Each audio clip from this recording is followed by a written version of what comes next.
105,3 FM Radio Tidar, radio nomor 1 di Jawa Tengah. Yes, jam 11 siang nih Sobat Tidar ya. Jadi kita bakalan ada di Radio Tidar Talk Show spesial nih, bareng sama penyuluh pajak dari KPP Pratama Magelang. Jadi nih Sobat Tidar, sebelumnya ya, berdasarkan Peraturan Menteri Keuangan Nomor 18 PMK 03 2023 tentang pelaksanaan Undang-Undang Nomor 11 Tahun 2020 tentang Cipta Kerja di bidang pajak, penghasilan, pajak pertambahan nilai dan juga pajak penjualan atas barang mewah, serta ketentuan umum dan tata cara perpajakan implementasi Core Tax System atau CTAS nih ya, dijadwalkan bakalan dimulai pada tahun 2024 ini. Nah, yang harus disiapkan apa aja? Terus gimana mekanismenya? Pas banget nih ya. Sekarang Luna gak sendirian, sudah barengan sama Mbak Delia Norma. Selamat pagi Mbak. Selamat pagi semuanya. Oke, dan juga Mbak Herni Astuti. Halo Mbak. Iya, selamat pagi dari ini KPP Pratama Magelang sebagai asisten penyuluh pajak. Sudah siap ya? 1 jam ke depan nih kita bakal ngobrol-ngobrol. Siap. Oke. Nah Sobat Tidar, ini yang buat pengen nanya-nanya boleh banget, nanti kita tunggu di 0878 0878 9430 ataupun juga di @radio_tidar_fm. Oke, langsung saja nih. Jadi nih Kak ya, seperti yang sudah Luna spill sedikit tadi, kali ini kita tuh bakal ngebahas terkait pelaporan SPT tahunan PPh orang pribadi karyawan atau pegawai, dan apakah pelaporan nih SPT tahunan untuk pegawai atau karyawan ini tuh wajib, mengingat pajak pegawai atau karyawan ini sebenarnya udah dipotong sama perusahaan atau pemberi kerja ya. Ya, jadi kalau untuk SPT tahunan ini sebenarnya itu mengikatnya bukan ke orangnya, tapi ke NPWP-nya. Jadi mungkin Sobat Tidar ya, ini belum tahu NPWP itu kepanjangannya apa sih? NPWP adalah nomor pokok wajib pajak. Nah, ketika seseorang itu memang sudah punya NPWP itu, maka kewajiban perpajakannya mulai aktif ketika NPWP-nya berstatus aktif. Jadi NPWP itu bisa statusnya aktif, bisa non-efektif. Nah, ketika NPWP-nya statusnya aktif, maka orang tersebut atau wajib pajak tersebut harus wajib lapor SPT tahunan. Seperti itu Kak. Apalagi kalau misalnya untuk Sobat Tidar yang bekerja sebagai karyawan atau pegawai, itu kan memang biasanya sudah dipotong ya, sudah dihitung pajaknya oleh perusahaannya. Jadi untuk sahabat Tidar bisa tinggal lapor saja, nanti akan ada bukti pemotongannya dari pemberi kerjanya itu. Seperti itu untuk SPT tahunan. Oke. Sedangkan nih ini kan berarti sudah langsung dipotong sama perusahaan kan? Terus betul. ini dapat bukti potong yang pasti ya. Terus bukti potongnya tuh seperti apa tuh? Oke, coba mungkin Kak Herni ya. Jadi untuk setiap pegawai seharusnya untuk perusahaan itu memberikan bukti potong kepada semua pegawainya seperti itu. Nah, bukti potong itu ada dua. Untuk bukti potong tahunan itu bukti potong 1721A1 dan bukti potong 1721A2. Nah, apa bedanya? Jadi kalau untuk bukti potong 1721A1 itu untuk yang non instansi pemerintah, untuk pegawai swasta seperti itu. Nah, sedangkan 1721A2 itu formulir bukti potong untuk pegawai di instansi pemerintah. Pada bukti potong baik 1721A1 maupun A2 itu pada intinya akan tercantum bukti pemotongan pajak dari pemberi kerja. Jadi di sana akan ada rekapitulasi semua penghasilan, komponen penghasilan, kemudian biaya-biaya, kemudian juga ada jumlah tanggungan di sana, sampai penghitungan pajak yang terutangnya atas pegawai tersebut berapa dan dipotong berapa oleh pemberi kerja. Nah, itulah nanti yang sebagai dasar kawan pajak untuk melaporkan SPT tahunan.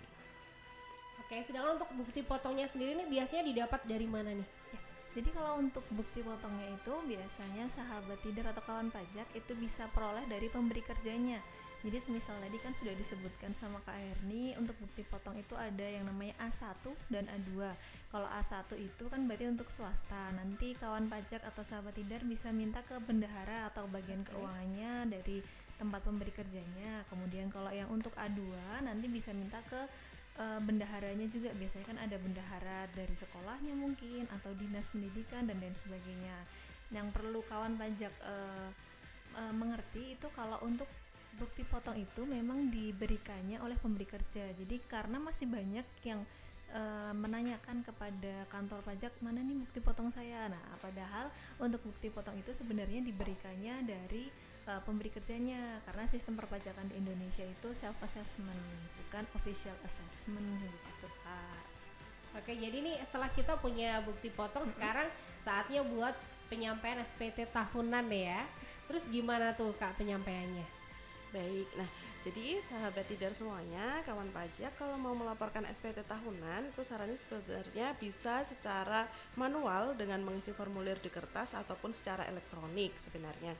Nah, namun kan untuk zaman sekarang ya kayaknya lebih kekinian ya kita pakai Online elektronik, gitu ya. online gitu. Karena kan kalau kawan pajak itu mengisinya dengan online itu bisa dilakukan dari rumah, bisa sambil mungkin ngafe, ngopi gitu. Jadi tidak perlu antri ke kantor pajak dan repot-repot mengisi formulir seperti itu. Jadi bisa dilakukan secara online di djponline.pajak.go.id seperti itu. Nah, kalau misalnya manual, kalau misalnya kawan pajak itu belum pernah melaporkan secara online, masih dimungkinkan untuk bisa manual.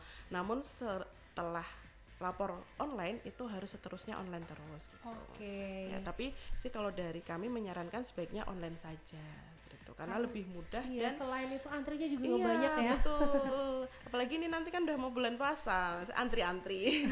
Bisa Takutnya dikasih di haus rumah. ya. Iya, betul. Oke, jadi emang lebih nyaman nih online Sobat Tidar, bisa fleksibel sambil ngapain aja, karena kalau kita datang langsung ke sana tuh kita harus nyiapin waktu, apalagi buat yang kerja ya. Betul. Harus ngeluangin waktu, pokoknya takutnya tuh lama banget, jadi mungkin nggak cuma ngeluangin waktu, bahkan izin ya. Harusnya. Jadi lebih aman nih, lebih untuk aman waktu kamu ya, lebih fleksibel, lebih nyamannya online aja. Nah, sedangkan untuk online nih ya, yang harus disiapin tuh apa aja sih Kak? Ya, jadi kalau yang untuk online itu sebenarnya kawan pajak harus mempunyai yang pertama email aktif dulu Oke. Kak. Jadi sebenarnya kalau mau online itu kawan pajak itu harus buat akun dulu. Sama sih seperti ketika kawan pajak mau bikin Facebook, bikin Instagram, itu kan harus bikin akun dulu. Nah, begitu juga di DJP online ini, kawan pajak harus registrasi dulu atau membuat akun di laman djponline.pajak.go.id tadi. Nah, kalau misalnya buat Instagram mungkin kan hanya butuh email. Nah, kalau untuk di DJP online ini selain butuh email, kawan pajak juga butuh yang namanya EVIN. Nanti kalau sudah punya EVIN, nanti sudah ada email aktifnya juga, tentunya bisa daftar di DJP online itu. Selain itu, untuk lapor SPT tahunan tentunya yang secara online tadi juga tentunya perlu untuk bukti potongnya tadi. Bukti potong yang sudah kita sebutkan tadi. Juga selain itu yang perlu dipersiapkan lagi adalah terkait dengan daftar hartanya nih Kak. Punya apa aja, misalnya punya mobil, punya rumah dan lain sebagainya. Tapi itu tenang saja, itu tidak akan menambah pajak dari Sobat Tidar semuanya, hanya sebagai data kepada kami. Kemudian selain harta juga perlu disediakan untuk daftar hutangnya. Semisal ada hutang atau kredit atau kartu kredit, itu juga tetap bisa dimasukkan dalam SPT tahunan. Begitu Kak. Oke, menarik banget kalau kita membahas lebih lanjut soal DJB online itu. Tapi tunggu dulu nih Sobat Tidar, kita jeda dulu ya sambil nunggu yang pengen nanya di 0878 0878 9430 ataupun juga di @radio Tidar FM. Nanti Luna bakal balik lagi bareng sama Mbak Delia Norma dan juga Mbak Herni Astuti. Selamat 3 FM Radio Tidar, radio nomor 1 di Jawa Tengah. Yes, balik lagi, Luna gak sendirian, Luna masih di ngantor ya. Ngantor edisi talk show Radio Tidar bareng sama ini ada Mbak Delia Norma dan juga Mbak Herni Astuti dari asisten penyuluh pajak Pratama Magelang. Mbak, mungkin boleh lambaikan ke kamera dulu, menyapa Sobat Tidar ya. Oke, nah sebelum kita lanjut ngomongin soal pajak nih, yang ini sudah bulan Maret ya, jadi diingetin lagi untuk segera lapor Sobat Tidar daripada kamu lupa ataupun juga kena denda. Waduh, makanya diingetin ya Mbak ya, biar nggak sampai lupa nih. Nah sebelum kita lanjut lagi, nanti tadi kita udah sampai di JP online ya. Sebelum kita ngomongin itu, ini ternyata masih banyak juga yang belum tahu nih ya, NPWP itu apa sih Mbak? Oke, Mbak Herni atau aku nih? Mbak Herni boleh ya? Boleh. Oke, jadi kalau NPWP kepanjangannya sendiri kan nomor pokok wajib pajak Kak. Jadi NPWP itu diberikan kepada wajib pajak itu sebagai sarana, sebenarnya sarana administrasi perpajakan yang dipergunakan sebagai tanda pengenal diri atau identitas wajib pajak dalam melaksanakan hak dan kewajiban perpajakan. Jadi ya kartu NPWP adalah kartu administrasi perpajakannya gitu, untuk pelaksanaan hak dan kewajiban kawan pajak semua seperti itu. Oke, terus siapa nih yang wajib punya NPWP? Oke, jadi untuk yang wajib punya NPWP itu sebenarnya yang memenuhi syarat, Kak. Syaratnya itu apa aja? Itu yang pertama terbagi menjadi dua, syarat subjektif dan syarat objektif. Kalau subjektif itu lebih ke orangnya. Syarat subjektif itu contohnya semisal itu apakah orang tersebut orang Indonesia, kemudian misalnya kan bertempat tinggal di Indonesia lebih dari 183 hari, atau yang berniat tinggal di Indonesia setelah dalam 1 tahun pajak, itu juga sudah bisa masuk ke syarat subjektif tadi. Kemudian yang kedua terkait syarat objektifnya adalah terkait dengan objeknya, objek yang akan dipajaki. Objek yang akan dipajak itu adalah penghasilannya. Jadi ketika memang Sobat Tidar itu sudah memang tinggal di Indonesia, warga negara Indonesia dan berpenghasilan, berarti memang wajib untuk mempunyai yang namanya nomor pokok wajib pajak tadi, Kak. Nah, sedangkan ngurus NPWP-nya susah atau lama nggak sih, Mbak? Kalau ngurusnya sih sebenarnya cepat, Kak. Jadi karena untuk pembuatan NPWP itu dilakukan secara online melalui laman irek.pajak.go.id. Cepat atau lamanya itu bergantung kawan pajak ketika ngisi formulirnya. Jadi ketika memang kawan pajak sudah tersedia semua datanya, jaringan internetnya lancar, biasanya cepat, Kak. Jadi langsung jadi. Nanti untuk kartunya bisa kawan pajak cetak di kantor atau bisa juga dikirimkan ke alamat terdaftar, Kak. Seperti itu. Oke, jadi ini kan udah bulan Maret dan disarankan juga sebelum akhir Maret nih untuk segera laporan pajak. Nah, sedangkan siapa aja sih warga Indonesia ini yang wajib lapor pajak atau yang kena pajak? Oke, seperti tadi yang menyinggung yang sudah saya sampaikan tadi ya, itu yang wajib yang tadi memang memenuhi syarat objektif dan subjektifnya tadi, yaitu warga negara Indonesia, ada penghasilannya, dan tentunya yang sudah wajib lapor SPT tahunan itu yang tadi NPWP-nya aktif. Jadi semisal Sobat Tidar ini punya NPWP tapi statusnya non efektif, nah itu tidak wajib untuk lapor SPT tahunan. Tapi semisal Sobat Tidar nanti misalnya dulu bekerja, kemudian tidak bekerja lagi tapi status NPWP-nya kok masih aktif, nah itu masih tetap harus lapor SPT tahunan, seperti itu. Oke, jadi tadi juga udah sempat dibahas nih ya. Ini kalau sudah punya bukti potongan, ini juga langsung wajib dilaporkan saja gitu kan. Nah, terus disarankan juga nih ngelapornya biar lebih efektif online aja. Nah, terus tadi disinggung nih lewat akun DJP online. Nah, sedangkan akunnya tuh seperti apa sih? Oke, kalau untuk akunnya itu kan web based ya, Kak ya. Jadi kawan pajak bisa mengakses di Google www.djponline.pajak.go.id. Nah, untuk proses aktivasi akunnya pertama kali kawan pajak memerlukan yang namanya nomor EVIN. Oke, untuk nomor EVIN itu kalau misalnya kawan pajak belum pernah sama sekali aktivasi akun, berarti harus datang ke kantor KPP terdekat. Ya, jadi ke kantor KPP terdekat minta aktivasi EVIN. Nah, namun apabila kawan pajak dulu pernah nih aktivasi EVIN, tapi kan mungkin lupa ya, Kak ya, karena kan namanya juga laporan setahun sekali, jadi bisa jadi passwordnya lupa, EVIN-nya lupa. Nah, itu kawan pajak bisa datang juga ke KPP terdekat atau bisa melalui email di lupa.evin@pajak.go.id atau sarana-sarana lainnya, misalnya melalui kering pajak di 1.500-200, melalui live chat di pajak.go.id atau M-Pajak, seperti itu. Oke, jadi ini berarti kuncinya di EVIN ya. Betul, untuk pendaftarannya. Untuk pendaftarannya, dan misalnya lupa password gitu loh, Kak. Untuk lupa ya harus ada EVIN-nya untuk reset password. Oke, sedangkan ya setelah semua datanya siap nih, cara pelaporannya gimana? Baik, kalau untuk cara pelaporannya tadi kalau Sobat Pajak semua, Sobat Tidar ya, Sobat kawan pajak sudah bisa login ibaratnya ke DJP online, kawan pajak nanti akan bisa masuk ke menu lapor tadi. Kemudian setelah masuk ke menu lapor, kawan pajak itu akan diberikan pertanyaan. Contohnya salah satu pertanyaannya adalah apakah pekerjaannya atau penghasilannya itu berpenghasilan di atas 60 juta atau di bawah 60 juta. Kenapa ditanyakan seperti itu? Karena itu nanti akan menentukan jenis atau formulirnya. Jadi ketika nanti memang kawan pajak memilih untuk penghasilannya di bawah 60 juta, maka otomatis akan langsung terdirect ke SPT 1770 SS Itu artinya sangat sederhana. Sedangkan ketika kawan pajak memilih untuk SPT 17 penghasilannya di atas 60 juta, maka otomatis terdirect ke SPT 1770S. Nah, nanti bedanya itu ada di isiannya. Kalau yang sangat sederhana tentu isiannya lebih sedikit, biasanya terkait penghasilannya, kemudian harta dan hutangnya. Untuk yang 17S itu isiannya lebih banyak, ada daftar keluarga, kemudian daftar hutangnya harus dirinci dan lain sebagainya, seperti itu kok. Oke, tapi ada juga nih orang yang walaupun online itu lebih nyaman ya, tapi ngerasa ribet mendingan aku datang langsung aja nih. Sedangkan kalau pelaporan secara manual gimana nih Mbak?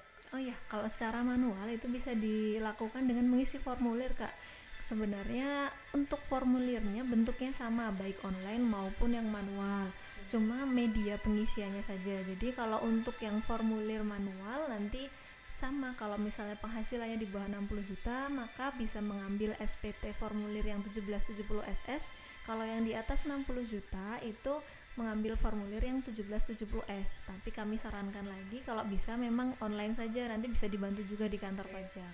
Karena kedepannya di tahun 2024 ini nanti kan ada sudah disinggung sama di awal tadi bahwa akan ada sistem baru di perpajakan. Jadi disarankan agar bisa semuanya online. Oke. Jadi setelah menentukan jenis formulir tuh langkah selanjutnya seperti apa? Kalau langkah selanjutnya sih langsung pengisiannya Kak ya. Langsung diisikan, semisal kawan pajak sudah punya bukti potongnya, tinggal dipindah datanya saja ke formulir tadi. Kemudian diisikan terkait hartanya, hutangnya. Kemudian kalau untuk yang 1770S diisikan juga untuk anggota keluarganya. Nanti tinggal disubmit, nah nanti sudah terlapor. Simpel sebenarnya kalau memang sudah ada data-datanya tadi. Oke.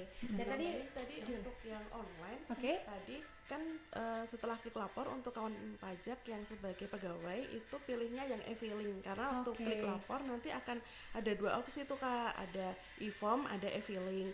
Nah kalau kawan pajak sebagai pegawai atau karyawan pilih yang e-filing gitu.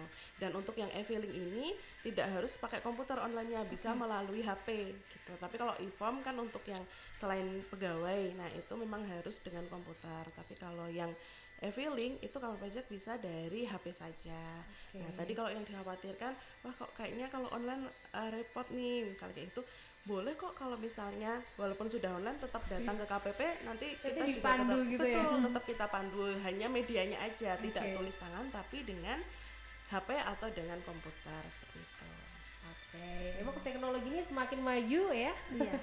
semakin memudahkan kita juga nih. Nah tadi udah sempet juga disinggung soal PTKP, jadi cara penentuannya gimana nih Mbak? Oh iya, jadi PTKP ini mungkin kita kenalkan dulu ke Sobat Tidar ya. PTKP itu adalah penghasilan tidak kena pajak. Penghasilan tidak kena pajak ini nanti yang mengurangi jumlah penghasilan yang nantinya akan kena pajak. Jadi kalau misalnya kawan pajak itu punya penghasilan 100 juta, itu tidak langsung 100 juta itu dipajaki, tapi dikurangi dengan PTKP tadi dulu. Nah, PTKP ini ditentukan berdasarkan status wajib pajak di 1 Januari tahun tersebut.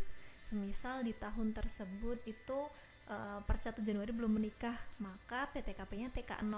Untuk saat ini peraturannya untuk TK0 adalah 54 juta. Nanti semisal di tahun depan sudah menikah, kemudian sudah punya anak, nah nanti bisa menjadi K1. Nah, nanti jenis jumlah PTKP-nya akan berbeda. Jadi nanti ketika tanggungnya semakin besar ibaratnya, maka penghasilan kena pajaknya akan semakin kecil. Gitu. Karena PTKP ini yang mengurangi penghasilan kena pajak tadi. Oke, jadi ini penting banget ya Mbak ya untuk selalu lapor pembaruan data kita ke pemberi kerja. Ya. Nah, jadi ini apabila sudah dipastikan kebenaran pengisiannya sesuai bukti potong, langkah selanjutnya lagi seperti apa nih? Kalau langkah selanjutnya tinggal nanti ada namanya permintaan token Kak untuk kirim SPT-nya itu nanti akan bisa Kak Sobat Tidar pilih, itu bisa dikirim ke email atau bisa juga di SMS. Tapi kalau SMS mohon maaf harus berbayar. Jadi mungkin kalau yang gratis nanti bisa dikirim ke emailnya. Nanti ketika sudah ada tokennya, nanti kawan pajak tinggal laporkan untuk SPT-nya. Nanti untuk SPT-nya itu akan langsung diterima juga untuk bukti penerimaan elektronik ya.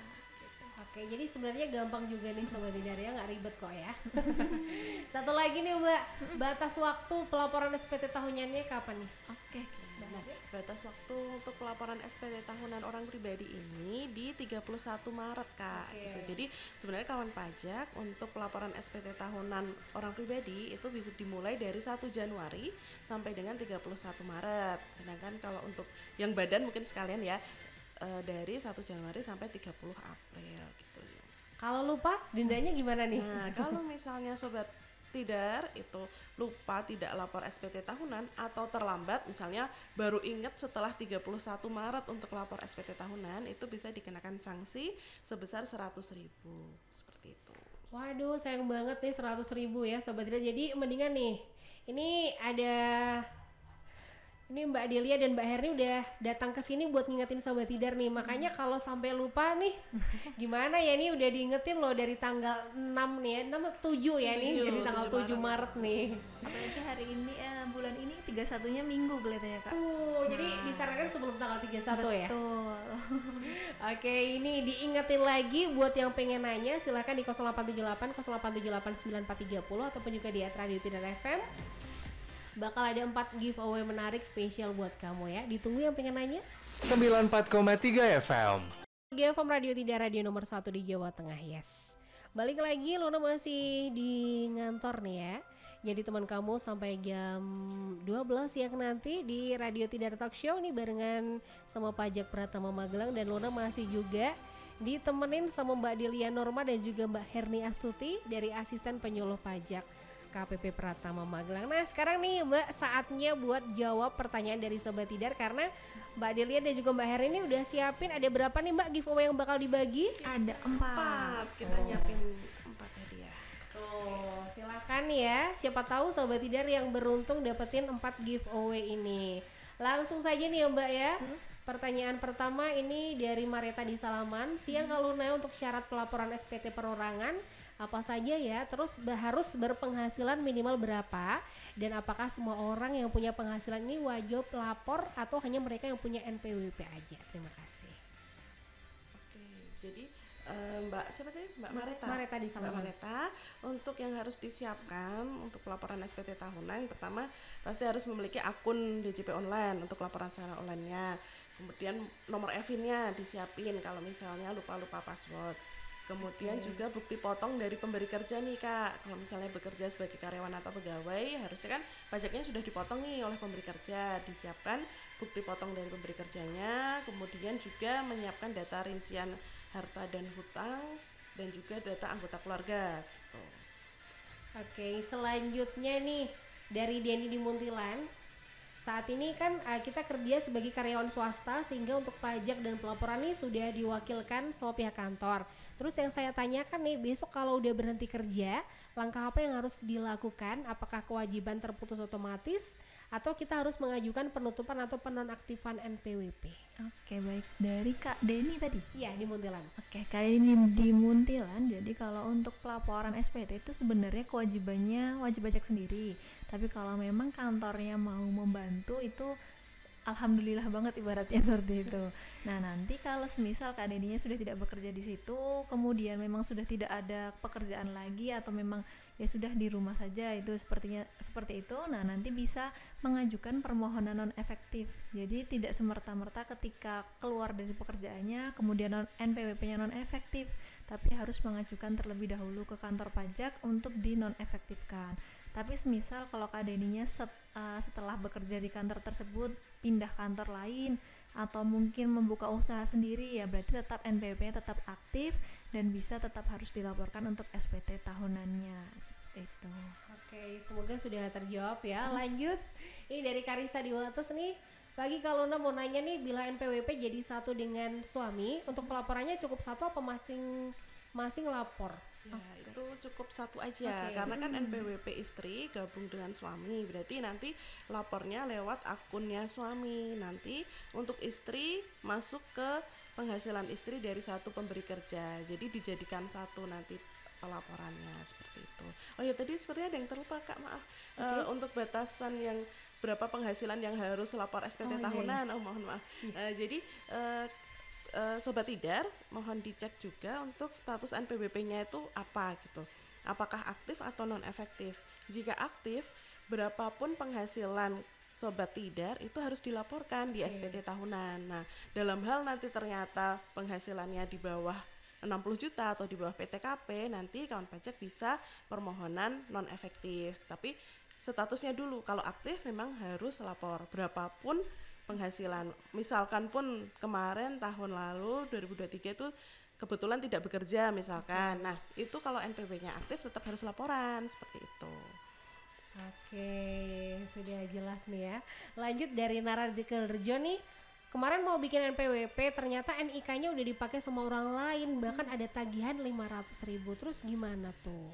Oke, kalau misalnya untuk Kanara, agar lebih jelasnya lebih baik bisa ke kantor pajak dulu Kak. Jadi biar bisa kita cek untuk NIK-nya itu tercantum atau terdaftar ke NPWP siapa, atau mungkin pernah bisa saja NIK-nya dipinjam oleh mungkin keluarganya dan lain sebagainya, digunakan untuk administrasi misalnya perbankan atau terkait peminjaman. Nah, itu bisa dimungkinkan ada digunakan untuk NIK-nya tersebut. Jadi agar lebih pasti, lebih jelasnya bisa kita cek langsung nanti di sistem kami untuk NIK-nya itu memang terdaftar atas NPWP siapa. Kalau memang tidak terdaftar mungkin di kerabatnya atau mungkin yang Kak Nara kenal, nanti bisa diajukan penghapusan juga untuk yang sudah terdaftar NPWP-nya itu.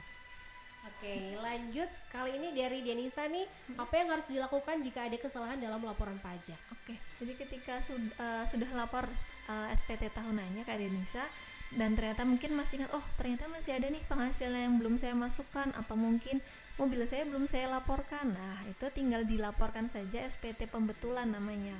Jadi ketika sobat pajak, sobat tidar atau kawan pajak itu sudah lapor SPT tahunan, kemudian tadi salah seperti yang Kak Denisa tanyakan tadi, bisa langsung dilaporkan saja untuk SPT pembetulannya. Untuk SPT pembetulan ini tidak ada jangka waktunya yang maksudnya harus 31 Maret, tapi bisa lebih dari 31 Maret pun tidak apa-apa. Untuk pembetulan SPT tahunannya itu. Nanti pembetulan itu bisa pembetulan 1, pembetulan 2 sampai seterusnya. Baru saja masuk ini dari Agus di Mertoyudan. Apakah SPT tahunan wajib lapor walaupun pajaknya Rp0 dan apakah laporan SPT bisa via online? Waduh, ketinggalan nih pasti dengerinnya ya. Ya seperti tadi yang sudah disampaikan ya Kak ya. Jadi kalau misalnya statusnya itu aktif, berapapun penghasilannya, walaupun misalnya tidak ada penghasilan, tetap harus lapor SPT tahunan dulu Kak gitu. Nah nanti kalau ternyata memang tadi penghasilannya di bawah PTKP atau di bawah 60 juta, nanti bisa mengajukan permohonan untuk di non efektifkan, mengajukan permohonan ke KPP terdaftarnya seperti itu. Dan tadi yang terakhir tadi, oh apakah bisa online ya? Iya. Oke, tentu saja bisa online. Bahkan kita sangat menyarankan untuk sobat tidar semua, yuk lapor SPT tahunannya secara online aja melalui djponline.pajak.go.id. Oke, ada juga dari Rizka ini, sanksi dan denda jika lupa lapor SPT tahunan sampai dengan batasnya. Ketinggalan juga nih Kak kelihatannya ya. Ya baik Kak, jadi kalau untuk yang terlambat lapor untuk SPT tahunan orang pribadi itu sanksinya adalah 100.000 per SPT. Jadi tidak ada kenaikan sanksinya. Jadi semisal Kak Rizka ini terlambat 1 bulan, 2 bulan, 3 bulan tetap 100.000. Jadi tidak ada perbedaan. Tapi kami harapkan untuk bisa apabila memang sudah terlambat bisa segera dilaporkan untuk SPT tahunannya. Jangan menunggu setelah terlambat 1 tahun atau 2 tahun, jangan sampai seperti itu. Nah nanti kalau untuk wajib pajak badan mungkin sekalian itu dendanya lebih besar, 1 juta rupiah. Jadi sayang kalau misalnya memang tidak ada penghasilan tapi status NPWP-nya aktif, jangan sampai nggak lapor karena kan sayang 100.000 ya bisa buat nonton, bisa buat ngopi dan lain sebagainya daripada buat bayar. Iya. Ini hampir-hampir mirip tapi kalau ini nggak ada namanya nih, aduh sayang banget, padahal siapa tahu kamu yang bisa dapetin giveaway ya. Jadi apa hukuman atau sanksi yang bisa dikenakan jika wajib pajak tuh nggak mematuhi peraturan perpajakan? Jadi kalau untuk peraturan perpajakan ini kan kewajibannya sebenarnya banyak ya Kak. Ada yang terutama kewajibannya lapor dan setor bayar. Nah itu beda-beda untuk sanksi atau dendanya. Untuk lapor tadi itu ada 100.000, ada yang 500.000 untuk PPN, 1 juta untuk badan. Nah itu bergantung dengan jenis ibaratnya kesalahannya apa dulu. Nah kalau misalnya tadi terkait lapor ya seperti itu tadi dendanya atau sanksinya. Tapi kalau misalnya terlambat untuk setorannya kan juga ada batas waktunya. Nah nanti ada bunganya kalau itu. Jadi ketika terlambat 1 bulan, 2 bulan, itu akan berbeda untuk nilai yang harus dibayarkan atas dendanya. Oke, jadi ini sudah terjawab semua nih ya. Boleh deh, kira-kira siapa nih yang dapetin giveaway-nya Mbak? Langsung diumumin sekarang aja kayaknya ya. Umumkan ya. Kalau tadi dari pertanyaan yang sudah masuk ada dari Mbak Karisa ya. Oh ya. Yang Karisa. NPWP sama dengan suami tadi. Oke. Kemudian ada Mareta. Oke. Yang syarat pelaporannya tadi. Mareta. Oke. Denny ya tadi ya. Dia. Yang karyawan swasta terus nggak bekerja. Sama mungkin yang terakhir tadi kalau salah SPT-nya Denisa kalau nggak salah. Oh ya. iya Denisa. Oke. Selamat kepada sobat Tidar semuanya. Oke, sekali lagi nih ya Luna Umum yang berhasil dapetin 4 giveaway dari KPP Pratama Magelang ini ada Karisa di 00 sekian ya 08575 sekian dan juga Mareta nih di 0817309 sekian.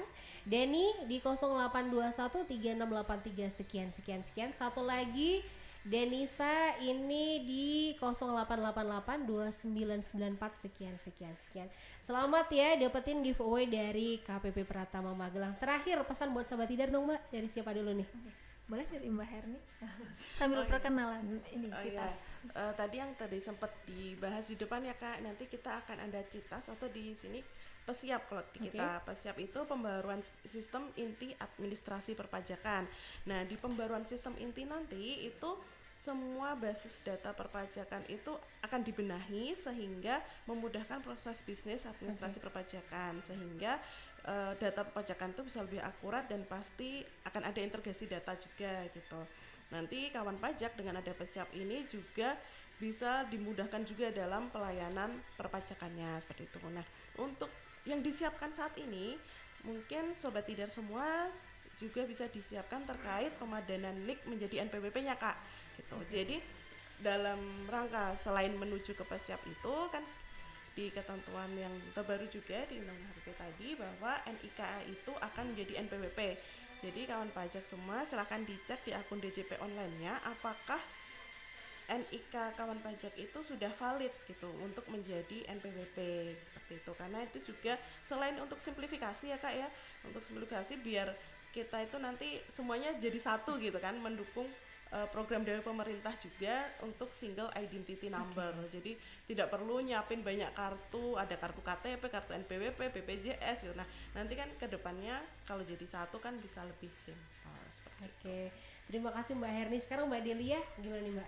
Ya, jadi kalau untuk conclusionnya nih Kak, jadi untuk kawan pajak, sahabat Tidar jangan sampai lupa untuk pelaporan SPT tahunannya. Kami sarankan untuk secara online karena ini terkait dengan tadi yang disampaikan Mbak Herni. Karena nanti kan mau ada pembaharuan sistem, nah jadi harus online dari sekarang biar besok nggak kaget. Nanti mulainya itu di Juli Kak.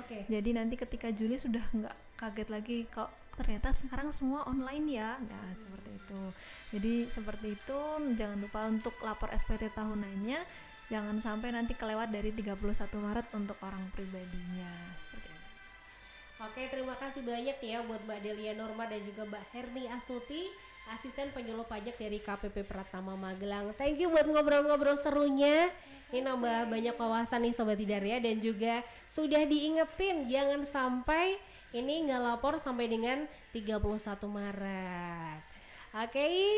Thank you juga yang sudah gabung dari tadi jam 11 siang. Jangan lupa Sobat Tidar, orang bijak taat bayar pajak. 94,3 FM.